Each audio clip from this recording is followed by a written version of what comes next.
Hello and welcome to another episode of AGEUcational. This is Roy. This is Terry. Trying some new intro music there, so look for a little feedback if that's good or not. We'll see. Anyway, we are going to bring a short episode, basically some just general what's going on in the news, some articles that we had read earlier today, and you want to start off? You want me to? You go right ahead. Okay. Well, what got my attention was there was a feed in my LinkedIn, and the headline was the conventional wisdom that your happiness tends to increase as you get older has not changed much during the pandemic. Researchers have found even in April, one of the darkest months, and this was April 2020, one of the darkest months, younger people were doing far worse emotionally than older people. And it basically, this was pulled out of an article in the New York Times by Benedict Carey, and we will include the link in the show notes, but it's why older people manage to stay happier through the pandemic. And the article just goes on to say that, in the beginning, there was a lot of ageism because it tended to, COVID tended to attack older people first, and they got much sicker, much quicker, and worse. But as the pandemic drug on, some things came out basically that people over 50 scored consistently higher and more positive on a wide variety of emotions. This was a study that looked at 1,000 adults ages 18 to 76 across the entire country. And one point was made that part of this could be the fact that older people know and accept who they are, and they are not what other people think that they are supposed to become, which I thought that was a very powerful statement. We talk about that a lot, just being honest with ourselves, knowing who we are in a lot of situations, but also just being present in the moment to realize, what's going on, what we need to do to make it to the end of this. And experience has a lot to do with that as well. Yeah. They're thinking more about the workplace. Everything is up in the air for everybody, but they're thinking more about the workplace, how they're going to feed their families. They've got little kids. They've got all of these other things happening around them. And, they haven't had the experience to know that, it's going to be okay, even though we all don't know it's going to be okay, at some point or not another. That has a lot to do with it, I think. Yeah, no, you're right. No, I don't think it was the article, but in the comments that came around the article, I did notice that, a lot of people were saying, well, some of us older people that have lived through, the financial crisis, good gravy. I remember back, we've lived through an energy crisis. We lived through the oil embargoes. Yeah. We lived through the oil booms and bust, of course, around here. So I guess that we take things a little easier, and we know that we're going to make it through to the other end generally. So the another thing that there were a lot of comments that follow, but some things that were said were, putting aside stereotypes, it's all about skills and attitude and and acceptance and gratitude. And this one commenter was just saying that older people tend to practice that acceptance and gratitude a lot better. So again, some things that we've talked about, even in our personal walks and things like that, just, how thankful we are to live in such an awesome place that we do and get to experience just the wildlife in our surroundings every day. Yeah, nature is a huge part of our life. And Yeah. That has just meant the world to be able to experience that and see the deer in the backyard and the ducks. Yeah. And yeah. then all of them fighting over the food back there. Yeah. Well, and that's, I think that us especially, we've talked a lot about the survivor's guilt that we seem to have flourished during this time. It's slowed us way down and made us focus on the important things, each other, our life, and doing things together. Right. But then also, I think that we both tend to, try to find those good things to look out there. Even I would love to be better. I know that, we've had some equipment trouble, and I've had a couple spells trying to get that thing up and working. I get that. So, but in those times like that are trying, is to really stop and think about, what are all the great things that have gone so well today, and, what are all the grateful things, in our life, that we live in a beautiful place. We have shelter, running water, food to eat. There are so many things around us to be thankful for all the time. Right. We don't need all the extra stuff. Yeah. I mean, and we've been there, done that, over it. Yeah.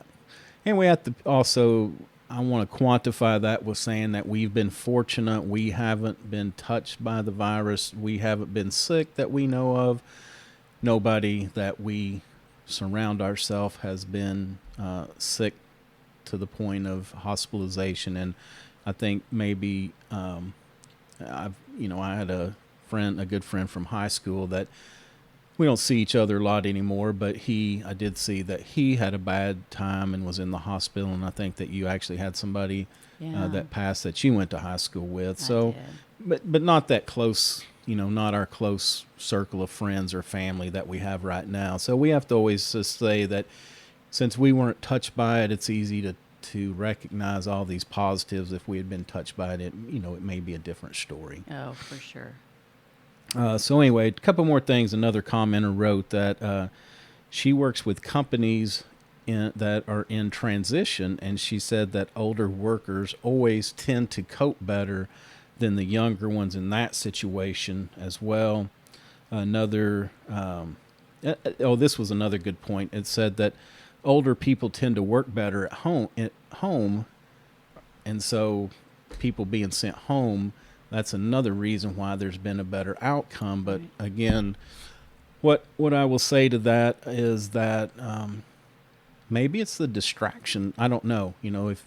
If we work from home and we enjoy it, we like to be able to start our day with a little walk. Sometimes we can sneak one in at lunch, and we always, most of the time we're there for our meal times. We have very set schedules, but you got to think about it. We thrive at home because of that stuff. But now if we had kids, and you had kids at home that were running around that were too young for school, or because of the pandemic that you were homeschooling them now, I can only imagine that it would be a bigger struggle for younger people in that position to work from home and be productive. Oh, yes. So many kudos to all those parents with younger kids, with kids in school in general. Right. I can't even imagine how I would have been able to do that. Just thinking about it, no way. Yeah. And I taught preschool and subbed for all ages, and it was without the pandemic. Oh my gosh, I just can't even imagine trying to do the virtual school online. I mean, just no idea. Yeah. Well, and how the connectivity and technology issues that we have, even just producing this, 30 minutes a week or whatever we do. And if you were trying to do this for 2 or 3 kids every day, I can almost imagine that, you just are full-time tech support, just trying to get everything up and running in the morning. Yeah, you have to become technological, even whether or not it's your forte. It is now. Yeah, and one more thing I wanted to say on this is there was an article that came out, or this was a commenter on the original article, said that she had just seen a separate article, and I'm sorry I can't reference it, but I did want to quote it, and hopefully she was being truthful. It said that it showed that the 55-plus group are the second fastest to adopt to digital and technological changes behind the 18 to 25-year-old group, and the slowest group to adapt are the 30 to 45-year-olds, which I was very surprised to hear that. Very surprised to hear that. I mean, I know, I'm texting, and it takes both of my hands. And I am slow. Yeah. I have to spell everything out. I don't use many acronyms. I don't know what they all mean. I mean, It takes me a while, Yeah, yeah. just getting on a Zoom call. Oh, yeah. Oh, wait. Video on. Yeah, I was just very surprised at that. I know, our generation was kind of right on that cutting edge. When I went to college the first go around, I always say that's why I never made it through, because of having to use a typewriter.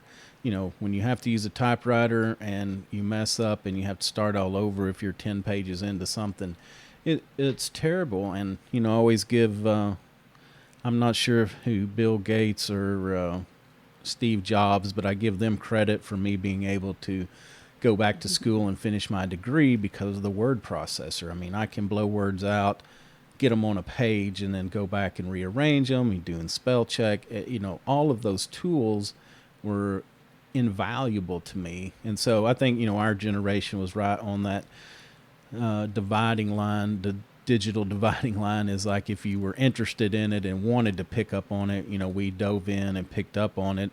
But there were some people that were still able to go, for long portions through their career and still not even have to pick up email. I mean, I know people that they avoided email, spreadsheets, other documents, electronic documents, well into the 2000s, just because it wasn't a necessity. And then, of course, it kind of got forced on them after a certain point. But I would have expected that 30 to 45, since they grew up with this stuff, that I would have expected they probably would have been quick on the uptake. Yeah, I think I would think that it had a lot to do with the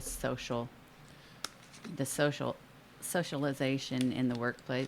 Because if you do have little kids and you're going to work full time, some people use that time, walking down to the water cooler or going to the restroom or going to lunch down to the lunchroom as a time to make friends and socialize with their coworkers, and I think that may have a little bit to do with it as well.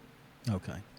All right. Did you want to talk about the No, well, I was just going to talk about the Journal of American Medical Association. They also reinforced this idea that the older ages were able to cope much better as well. I mean, this all has come out, within the last month or so, about all the articles or the people that they surveyed. There were, 1,000 adults 18 to 76 throughout the United States. Oh, I'm sorry, I'm going back to that other one. yeah. The Journal of American Medical Association, they surveyed, from 700 to 900 participants and broke them down into ages of 18 to 24, 25 to 44, and 45 to 64. And the 18 to 24,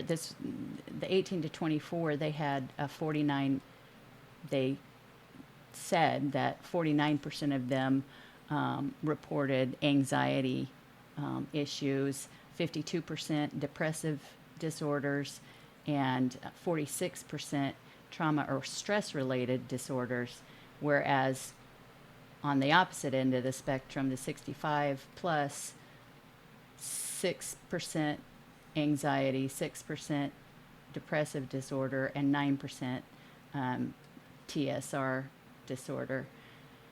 And 25 to 44-year-olds, 35% anxiety, 33% depressive, and 36% TSRD.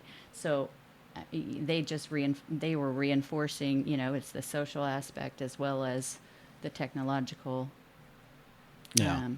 part. Yeah, and the it's interesting to, I guess, to think about all these different things. Maybe too, it's the positions that we're in.